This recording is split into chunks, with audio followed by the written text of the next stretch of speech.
Good morning, everyone.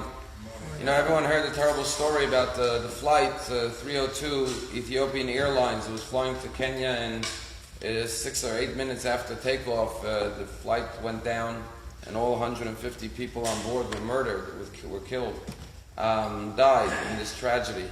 But there were two Israelis. One's name was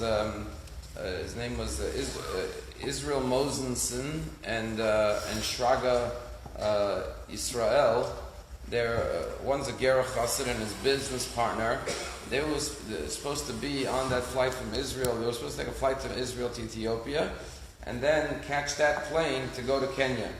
And what happened was they were delayed, and the flight from Israel was taking off late, and they realized they wouldn't be able to make their connection in time, so the last minute they decided not to get on the flight. And the Gerach Chassid says in an interview that he was in the middle of a business meeting the next day, and all of a sudden he hears the news.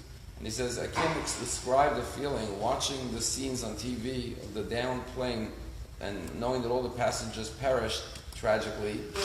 And he's a married man with 4 children, thinking, I was almost on that plane. And the question is, when something like that happens, how do you view it? Do you view it that I got lucky, a coincidence that I didn't get on the plane, or do you say it was from Hashem? This was something that Hashem saved me. So in this week, on Shabbat, we're going to read a special Torah portion called Zachor. The reason we read Zachor every year before Purim is to remember that there's evil in this world, whether it was Haman, whether it was Amalek, whether it's Hitler in our generation, or all the evildoers till this day. When the Torah says you have to remember that there's evil, and remember what they did, and blot out the memory of Amalek. And you may say, why do we have to remember something that happened 3,000 years ago? Can't we just let it go? You know, every year we have to remember to. But you know, King David says, Ohavei Hashem sinura, those who love God hate evil. You know, I was reading how many people died in Syria last year. How many people were murdered in Syria last year? You know, no one talks about Syria anymore. Why? It's old news. It's been going on for 5 years now already, right? But you know, over 30,000 people were killed by Assad and the forces last year. Thousands of women, thousands of children. Do you hear anyone talking about it? No.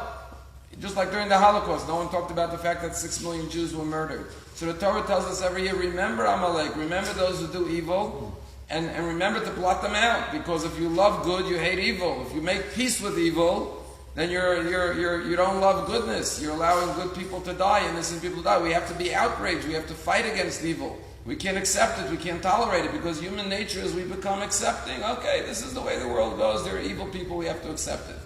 But what's the spiritual idea behind Amalek? So Rabbi say, it says, Asher karcha baderech, he happened upon you by chance. So the word Rabbi says, spiritually, karcha is also from the word kar, coal. He cools you off.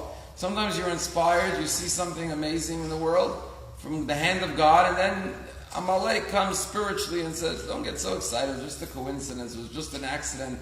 Don't attribute credit to God, because it's just nature. Like the story of Purim, it was all nature. You don't see the hand of God revealed. It's the only book that doesn't have the name of God. So fighting Amalek means blot out this idea that it's not from Hashem, creating doubt in your mind that Hashem is running the world.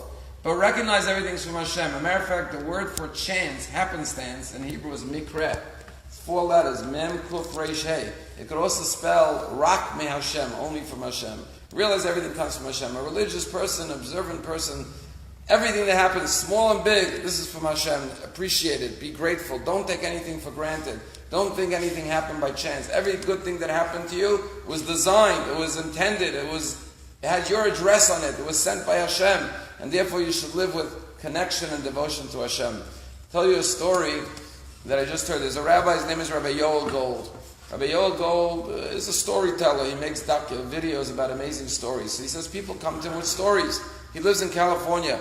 He says, a woman came and says, Rabbi Gold, I have a story for you. He says, really, what's the story? He says, my daughter was walking on La Brea Street. It's a big street in California, in Los Angeles.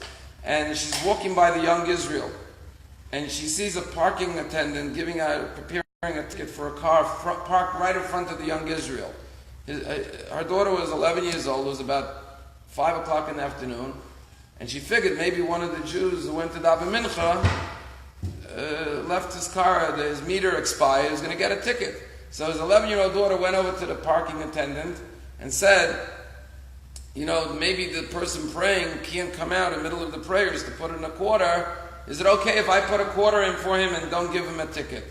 So the meter attendant said, you're a very nice girl to do that, but you're lucky I didn't print the ticket yet. If you put in a quarter, I won't give a ticket. So the girl took out a quarter, put it in the meter for the person, and the man canceled the ticket and moved on. So Rabbi Gold said it's a very nice story, but not the type of story I would make a film about, but it's nice that you raised such a good girl that she cared so much about a stranger. So she says, Rabbi Gold, the story's not over. So, what happened next? So after the parking attendant walked off, my daughter said, you know what? How do I know it was somebody who went to pray mincha? Maybe it's someone who went to the McDonald's across the street, just happened to park his car in front of the young Israel. So my daughter didn't have anything better to do. She said, I'm curious. Mincha will be over soon. Let me see if it was a Jew who went to daven mincha. She said a few minutes later, she waits, and the doors of the synagogue open up. Everyone starts leaving after mincha, and she's waiting to see if someone's going to go to the car. And sure enough, a religious Jew goes to the car. And it was a Jew praying mincha. And so Rabbi Gold says, very nice. So what's the punchline? So the punchline is, Rabbi Gold, that it was your car. She recognized you when you went into your car. Rabbi Gold said, it's so beautiful that I heard this story, because I would have gotten into my car, driven off. I would have had no idea that I just got spared a $65 parking ticket, right? I had no idea that some girl put a quarter. Now I know. He says, how many times do we go through our day and we don't realize someone's putting a quarter in our meter, someone's helping us, someone's looking out for us, someone's saving us from something that bad. How often don't we recognize Hashem's hand in our life? And so Amalek is the one who says, you just got lucky, it wasn't from Hashem. The war against Amalek is to blot out that idea and to realize every good thing that happens is directly from Hashem.